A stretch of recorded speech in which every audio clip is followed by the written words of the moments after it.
Tripura fire service fireman এবং driver শূন্যপদ অবিলম্বে পূরণ করার জন্য মুখ্যমন্ত্রীর কাছে অনুরোধ জানালেন বেকার যুবকরা শনিবার দপ্তরে ডেপুটেশন দিতে আসে। তারা জানায় এই দপ্তরে 3 শতাধিক শূন্য পদ পূরণ করার জন্য 2021 সালে প্রক্রিয়া শুরু হয়। পরীক্ষায় বসে 1700-র মতো পরীক্ষার্থীরা। শারীরিক পরীক্ষার পাশাপাশি লিখিত পরীক্ষাও নেওয়া হয়, কিন্তু কিছুদিন পরে প্রক্রিয়ার গতি হারিয়ে যায়।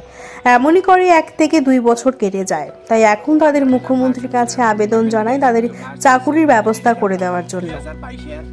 ডিপার্টমেন্টে তো জানি না, আমরা কিছু কিছু ডিপার্টমেন্ট আপনাদের অনেক পরে হয়েছে, কিন্তু ওদের চাকরি কমপ্লিট হয়ে গেছে এখন পর্যন্ত। কিন্তু আমাদের ডিপার্টমেন্টে ওইখানে যাচ্ছি পরে বলছে যে বারে যে ফায়ার সার্ভিসের লোক নেই, ওদেরই খুব লোক ঘাটতি হচ্ছে, 2-3 শিফটে কাজ করতে হচ্ছে। যেখানে যাবেন আপনারা যদি খোঁজখবর নিয়ে দেখেন যে খুব হতাশগ্রস্ত অবস্থায় আছে।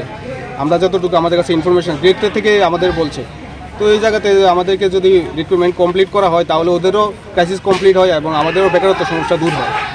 তার জন্যই আমরা আজকে ডিরেক্টর স্যারের সাথে কথা বলতে যাবো।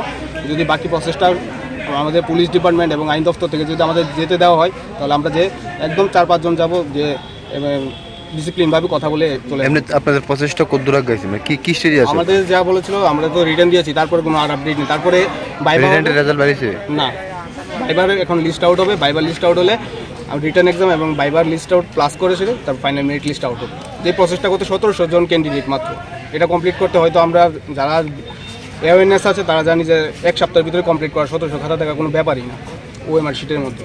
তোমাদের কি মনে হয় তোমাদের নিয়ে এরকম কেন করছে স্যার? এটা তো আমরাও বলতে পারবো না, এটা গভর্নমেন্ট জানে, গভর্নমেন্টে কি এবং ডিরেক্টর থেকে অফিস থেকে হায়ার অথরিটি থেকে জানে। আমরা তো চাইবো যে স্যার আমাদের প্রসেসটা জলদি 1 মাসের ভিতরে কমপ্লিট করে দেওয়া হয়।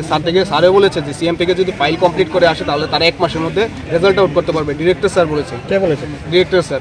আর এখানে গেলে কি তোমাদের ফাইলটা সিএম স্যারের কাছে আটকানো আছে বলতে? হ্যাঁ, এটাই বলেছে আমাদেরকে, যতটুকু দেওয়া আছে। কারণ সিএম বলছে, সিএম তো স্যারের সাথে আমরা ডিরেক্টলি কন্ট্যাক্ট করতে পারি না, অ্যাপয়েন্টমেন্ট নিতে পারি না, কারণ সিএম স্যার অনেকগুলো ডিপার্টমেন্টের মধ্যে আছে। তো এখন স্যারের যদি আমাদেরকে উপর থেকে নির্দেশ দেওয়া হয়, বারে এই কথা বলছে, তাহলে আমরা 1 মাসের মধ্যে কমপ্লিট করতে পারি বাকি প্রসেসটা। তো এখন সিএম স্যারের কাছে আমরা মেইনলি স্যার অ্যাপয়েন্টমেন্ট নিয়েছিলাম কথা বলার জন্য, কিন্তু স্যারের সাথে কথাই বলতে পারছি না। তার জন্য আমাদের বারে ডিরেক্টর স্যারের কাছে এসে